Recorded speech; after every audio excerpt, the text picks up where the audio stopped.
Assalamualaikum warahmatullahi wabarakatuh. Nama saya Nur Anissa. Saya akan mempresentasikan hasil dari materi yang telah saya angkat, yaitu tentang psikologi belajar, syarat untuk memenuhi tugas UTS saya. Yang pertama saya akan menjelaskan apa sih pengertian dari psikologi belajar.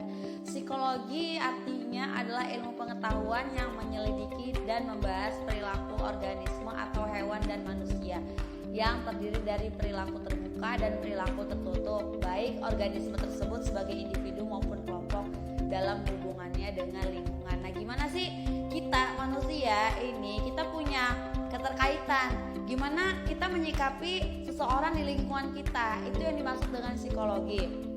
Nah, perilaku atau tingkah laku terbuka itu misalnya kita berjalan, duduk, makan, bergaul, dan lain-lain.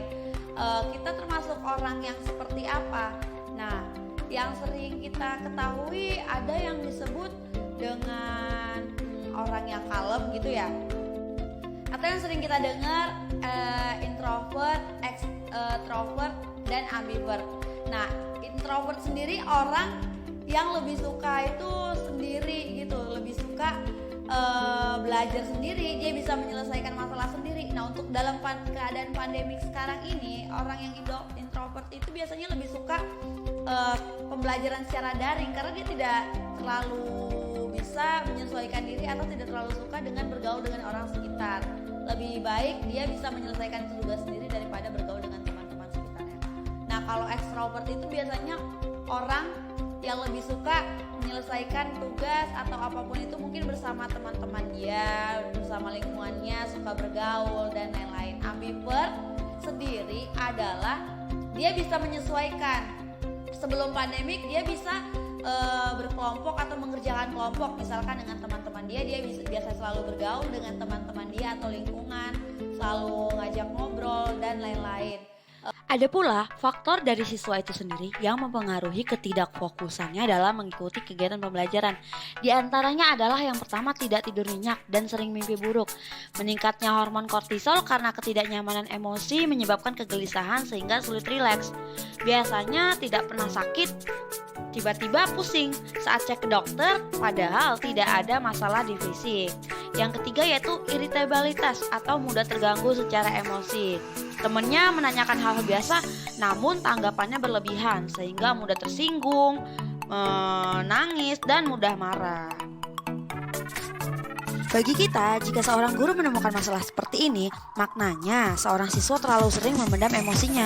Kemungkinan di rumah punya masalah, di faktor lingkungan, dan lain-lain. Sarannya, kita seorang guru boleh mendekatinya dan bertanya melalui empat mata saja dan memberikan saran atas permasalahannya, sehingga siswa tersebut merasa lega dan dapat mengikuti pembelajaran secara normal lagi.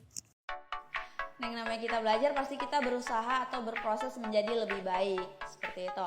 Nah, selanjutnya yaitu jenis-jenis psikologi belajar. Yang pertama adalah psikologi belajar thinking skills, adalah keterampilan di mana kita berpikir dan diarahkan kita memecahkan masalah, menganalisa, menilai, dan mempertimbangkan. Misalkan kita disuruh tugas nih, ada tugas buat UTS, kita berpikir dulu kan, pasti kita harus bikin video. Di dalam kondisi seperti ini pandemi, kita harus bikin video. Pertama kita edit dulu videonya, kita bikin PPT-nya dulu, terus setelah itu kita presentasi, terus selanjutnya kita edit dan mempertimbangkan, membandingkan dan membedakan. Kita tahu, oh aplikasi ini lebih bagus nih untuk edit video, aplikasi ini lebih bagus nih, lebih gampang, gak rumit gitu. Yang selanjutnya itu adalah psikologi belajar motivation. Motivasi itu kan kondisi yang dimana kita menyebabkan atau memicu perilaku-perilaku tertentu. Ada dua motivasi. Yang pertama yaitu motivasi intrinsik yang dari dalam. Biasanya itu dirangsang karena kita emang udah ada bakatnya gitu. Jadi kita nggak perlu ada dorongan-dorongan dari luar. Oh, kita nggak perlu diomongin, kamu harus ngerjain, harus semangat karena ini, karena itu gitu. Jadi kita udah ada motivasi. Jadi kayak aku bisa nih, karena misalnya kita udah ada bakat misalnya dalam bidang matematika, udah gampang. Jadi kita nggak perlu ada dukungan-dukungan dari luar. Selanjutnya motivasi ekstrinsik, biasanya itu motifnya ini karena adanya perangsang dari luar, misalnya dari orang tua kita, dari teman kita. Ini sangat efektif. Biasanya kita udah bosen, udah males untuk mengerjakan sesuatu tugas gitu tuh, kita tuh muncul ada rasa dorongan dari orang tua, kamu harus ngerjain ini, kalau enggak nilai kamu rendah, kamu harus seperti ini, kamu katanya mau jadi adalah motivasi dorongan dari luar, seperti itu.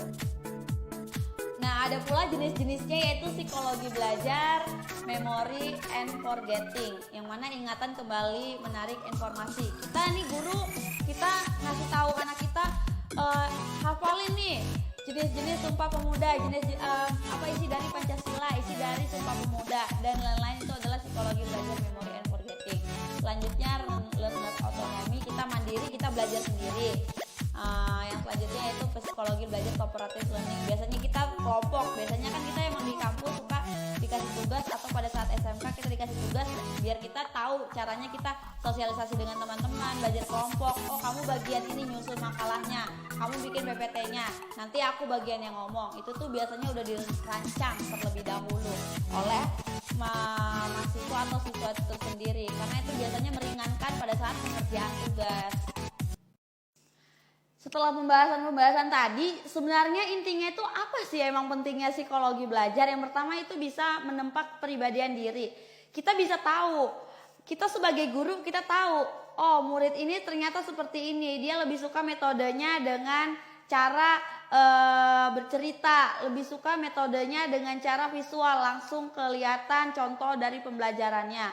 Dan selanjutnya bisa membantu menyelesaikan masalah. Kita dari belajar sekolah, kita tahu gimana cara menyelesaikan masalah-masalah tersebut gitu kan. Jadi itu adalah hal-hal yang penting yang bisa melanjutkan proses kehidupan. Selanjutnya memahami prestasi akademik setiap individu. Jadi kita sebagai guru kita tahu ternyata si A sukanya itu metode belajarnya dengan cara seperti ini. Dan kita bisa tahu dan mengembangkan metode belajar. Ternyata kalau misalkan kita dengan metode bercerita, si anak tersebut bisa lebih paham. Sedangkan jadi semuanya itu dapat gitu anak-anak itu. Jadi bukan hanya yang lebih menonjol misalkan namanya Tia. Si Tia itu lebih menonjol lagi gitu. Kita harus tahu gimana sih anak-anak yang lain proses belajarnya lebih seperti apa, dan kita harus dapat. Misalkan dianya lebih suka metode bercerita, kita mungkin bisa menceritakan bagaimana air kenapa mengalir seperti itu. Kalau lebih ke teori kan mungkin lebih kayak kita ke menulis air adalah ini prosesnya adalah, itu lebih ke teori. Tapi ada anak yang mampunya di situ, ya sudah kita kembangkan saja. Dan kita sebagai guru biar bisa kita lebih peka dengan situasi dan kondisi sekitar. Anak ini bisanya metodenya seperti ini. Jadi kita bukan hanya mengajarkan satu anak di kelas, kita kan mengajarkan banyak anak di kelas. Jadi bagaimana sih kita agar semua anak di dalam kelas itu mengerti dari apa materi yang kita sampaikan, seperti itu. Sekian pemaparan materi dari saya. Jika ada kekurangan atau kesalahan, saya mohon maaf ya. Wassalamualaikum warahmatullahi wabarakatuh. Semoga bermanfaat.